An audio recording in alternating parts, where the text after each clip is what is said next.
আসসালামু আলাইকুম। রমজানের জন্য একটু ডাইনিংটা অন্যরকম করে সাজিয়ে নিলাম। তো কাছে কিংবা দূরে যে যেখান থেকে ভিডিওটা দেখছেন, আশা করি আল্লাহর রহমতে ভালো আছেন। আমিও আপনাদের দোয়া ও ভালোবাসায় ভালো আছি।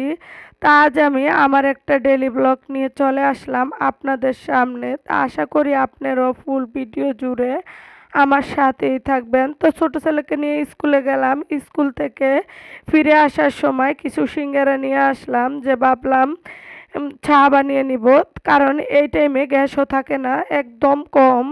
তো ওই কমেতে একটু চা বানিয়ে নিলাম। আর দেখেন আমার প্লাস্টিকের ফুলের টবগুলা সব কতটা ময়লা হয়েছে। তো এগুলাকে আমি সব এখন গরম পানি দিয়ে ধুয়ে নিব। ধুয়ে আমি ডাইনিংটা সাজিয়ে নিব, পুরোপুরি আপনাদের সাথে শেয়ার করব। আর যেহেতু আজ এগুলা করব, এই কারণে আর নাস্তা বানানোর প্যারাও নেই না। স্কুল থেকে আসার সময় সিঙ্গারা নিয়ে আসলাম আর চা বানিয়ে নিচ্ছি, কারণ রুটি তো ওরা ঘরেই খায়, এই কারণে রুটিটা বেশি আমাদের কিনা পড়ে না বাইরের থেকে, সিঙ্গারাটাই কিনে নিয়ে আসি। তো এই যে কর্নার র্যাকটা আমি ভিজা ন্যাকড়া দিয়ে ভালোভাবে মুছে পরিষ্কার করে নিচ্ছি। নিয়ে এখন এই যে ফুলের টবগুলা সাজিয়ে নিচ্ছি। আর দেখেন ফুলদানিগুলা কতটা সুন্দর হয়েছে। পরিষ্কার করাটাও ভিডিও করছি, স্কেপ হয়ে গেছে, আপনাদের সাথে শেয়ার করতে পারলাম না। আর এদিক দিয়ে এই যে মেয়ে কিছু আর্ট করছে, আর ছেলে এটা লাগিয়ে দিচ্ছে একটা লাইট, কারণ ডাইনিংয়ে একটু সুন্দর করে সাজিয়ে নিচ্ছে। ইফতার টিফতার করবে এবং নামাজ পড়বে, এই কারণে। তাই যে এখানে সোফার কাভারগুলো ধুয়ে দিব, পরিষ্কার করব, এই কারণে উঠিয়ে নিচ্ছি। আর এখান দিয়ে এই যে কিভাবে আমি সাজিয়ে নিলাম আপনাদের সাথে এ টু জেড এখন পুরাপুরি শেয়ার করে নিব।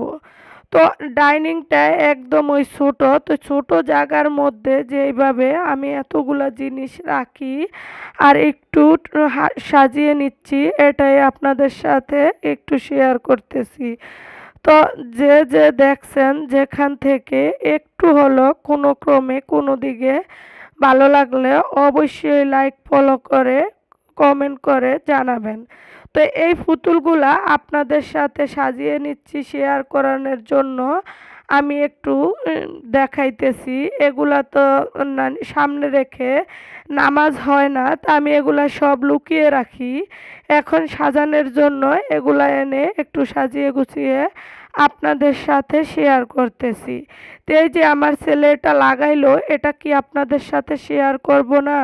এটা কি লাগাইলো, কেন লাগাইলো? তো দেখেন, এটা হচ্ছে একটা লাইট, কতটা সুন্দর দেখেন। রুমটা অন্ধকার হলেও যেন একদম আলোকিত হয়ে গেছে। আর এই লাইটটা আমি এখন ভিডিও করি, ভিডিওর লাইট দেখে বন্ধ হয়ে গেছে, আবার ভিডিওর লাইট সরিয়ে ফেললে ওটা আলো হয়ে যায়। এই লাইটটা এরকম হইতে, এই যে এরকম করে আমার ছোট্ট ডাইনিংটা টুকিটাকি যেভাবে পাচ্ছি একটু গুছিয়ে নিছি। দেখেন আপেল গাছটা কতটা পরিষ্কার হয়েছে। তা আমি কিছুদিন পরে পরে গরম পানি দিয়ে এগুলো একটু হুইল পাউডার দিয়ে ধুয়ে নেই।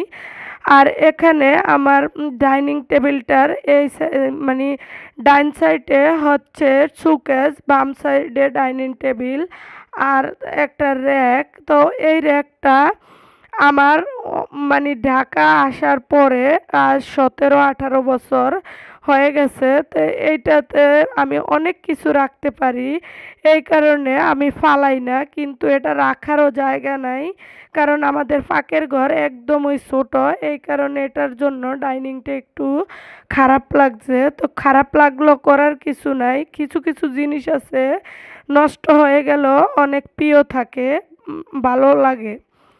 তো এই যে সব কিছু করে সকাল বিকাল দুই বেলা তো আর বাহিরের খানা খাওয়া যায় না। সকালে বাইরের থেকে নাস্তা করলাম, এখন দুপুরের খানাটা তো আপনাদের সাথে আর শেয়ার করলাম না। তো বিকালবেলা ও আমি এই যে কবুতরগুলা একটু আসর নামাজ পরে আদার দিয়ে দিচ্ছি, আর চিকেন দুপুরেই কেটে রাখছি। তো মেয়ে এখন চিকেন ফ্রাই করতেছে আর ফ্রেঞ্চ ফ্রাই ভাজতেছে। তো আমি ভাবছি কারেন্টের চুলায় রান্না করতে হবে, এখন বলে গ্যাস আছে, তো এই কারণে ও গ্যাসের চুলাতেই বসিয়ে দিছে। তো ফুল ভিডিও জুড়ে একটু হলো আপনাদের কাছে ভালো লাগলে লাইক কমেন্ট করে শেয়ার করবেন। আল্লাহ।